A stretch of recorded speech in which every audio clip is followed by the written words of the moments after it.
This is an astronaut, and that is his target.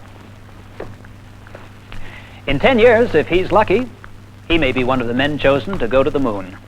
Because in 10 years, men will go to the moon, and I wish I could be one of them. Why? Well, let's be honest. I could say for the advancement of science. True, it will be a tremendous achievement for science, but that's not the whole answer. Curiosity? No one knows what fantastic discoveries may be made on the moon, but that's not the whole answer either. Adventure, the challenge, because it's there, partly. But the answer is more basic than any of these. I want to go to the moon because it's human nature to want to go. Plain human nature, which has been man's yearning for the moon ever since man first appeared on this earth. The moon has always been a lady, perhaps because the ancient Greeks called her Artemis and thought of her as a lovely huntress who was a virgin. The Romans called her Diana. It was believed that she was pure as... Hey, astronaut. Pure as a silver shield, which, like a mirror, only reflected the imperfections of the earth. You see, it was believed for many centuries that this lady was unattainable, even for the gods. It took the mortals of earth to prove this was wrong. In 1609, the great Galileo heard about the invention of an optic tube in Holland and made one for himself. He turned his optic tube, a telescope, on the night skies and, well, of course, one of the first objects he observed was the moon. Galileo made the amazing discovery that the lady was not pure. Her face was blemished with craters and mountains, and he drew her picture like this. This looks crude, I know, partly because the engraving technique of the time was crude, partly because Galileo's telescope was crude. But as the telescopes brought the moon closer, writers began to think of ways of traveling to her. The first ideas were rather naive.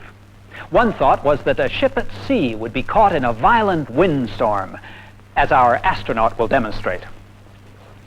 The wind blows the ship off the end of the earth, up into the sky, and to the moon.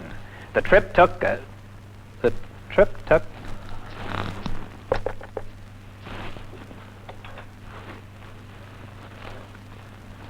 The trip took 7 days, and the adventurers met with all sorts of wonders on the moon. 3-headed birds, giant spiders, and giant ants.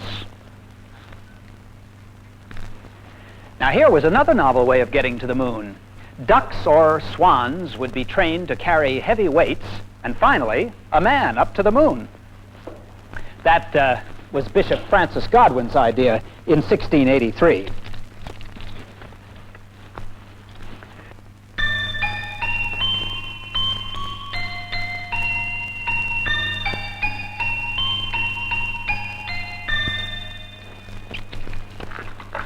Now, Cyrano de Bergerac was rather more sophisticated. He had a dozen inventions for getting to the moon. One idea was that man could ride a rocket to the moon. Ready?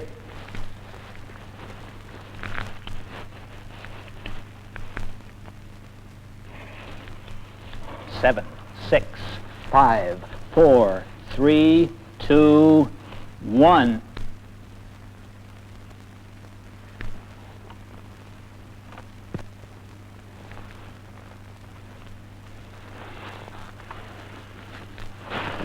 Of course, the gunpowder of 300 years ago was extremely unreliable and couldn't possibly reach the moon.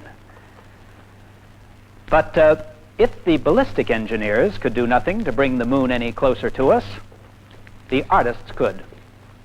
Louis-Jacques Daguerre, a French painter, was searching for a mechanical process by which an artist could make a permanent record of objects and landscapes to work from later in his studio. He invented the daguerreotype. We call it photography. This was a novelty which scientists immediately adopted. Astronomers began photographing the stars, the planets, and the moon. bringing her closer and closer to us. This is an early 19th century daguerreotype of the moon. Photography and telescopes brought the moon close, but no closer. We were tantalized, but we wanted to see more. We wanted to get right to her surface and see what it really was like. How could we get there? Jules Verne, in his famous novel From the Earth to the Moon, suggested a giant cannon which would fire a space capsule. Again, fate made a strange prediction. Of all sites to pick for his cannon, Verne chose southern Florida in the United States, very near Cape Kennedy. Over a half-century later, the United States turned Verne's dream into reality.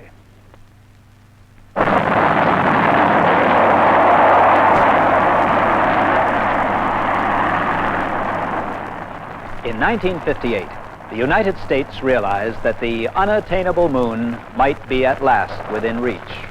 With the cooperation of government and private industry, thousands of scientists and engineers, the United States space program began. The successes and failures were made known to the world freely. And with each failure came new knowledge, and with new knowledge, accomplishments.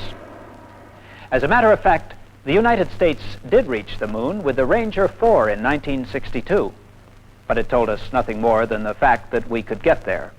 It didn't bring anything back. Let me give you some idea of what the shot involved. Target, please.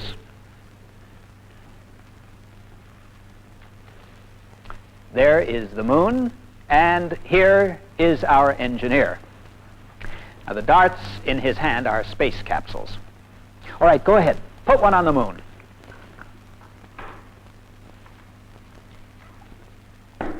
Not so easy, is it?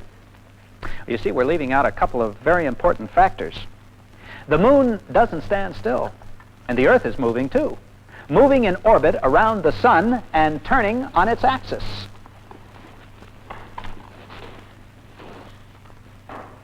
Well, that is a simplified example of what the technicians in the United States had to contend with in reaching the moon.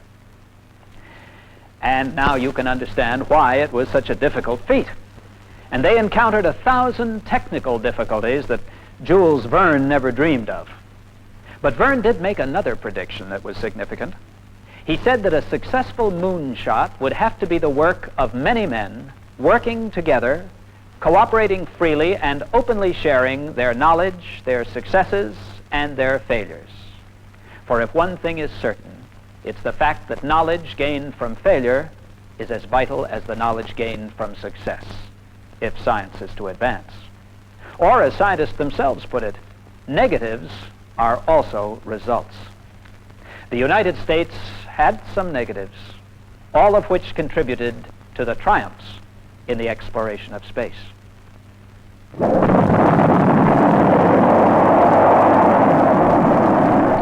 In July 1964, the United States put all the failures and successes together into one historic achievement. They reached the unattainable moon and brought her down to Earth. Not 3,000 miles away, not 100 miles away, but as close as the ground beneath you when you look from the top of a building or a hill.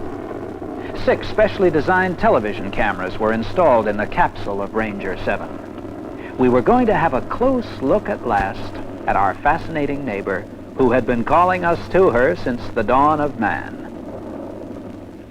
Here is the first in the series of more than 4,000 photographs the Ranger 7 sent back to Earth.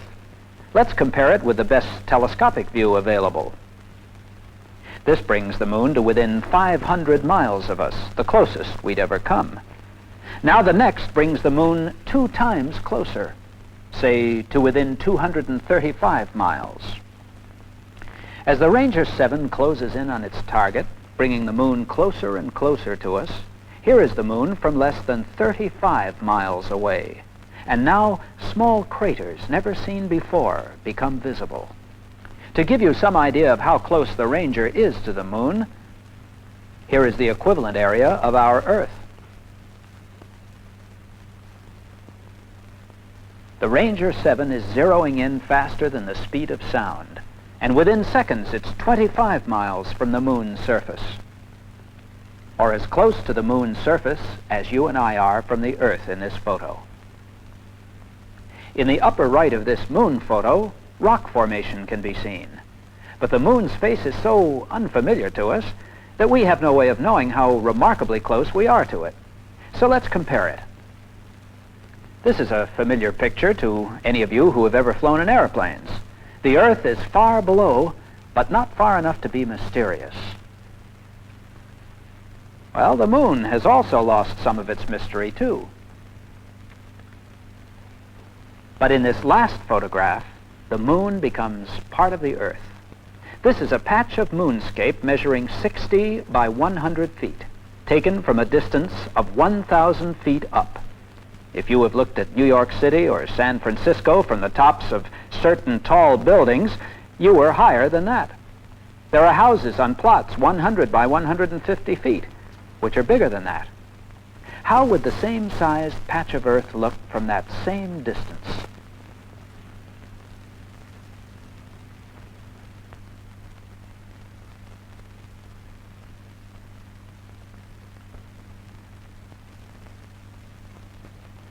This is what we brought back from the moon: intimacy and understanding. We're no longer distant strangers. And what next? Well, the answer depends on who asks the question. It's a springboard for the United States manned space flights to the moon and outer planets. It's exploration for the adventurous.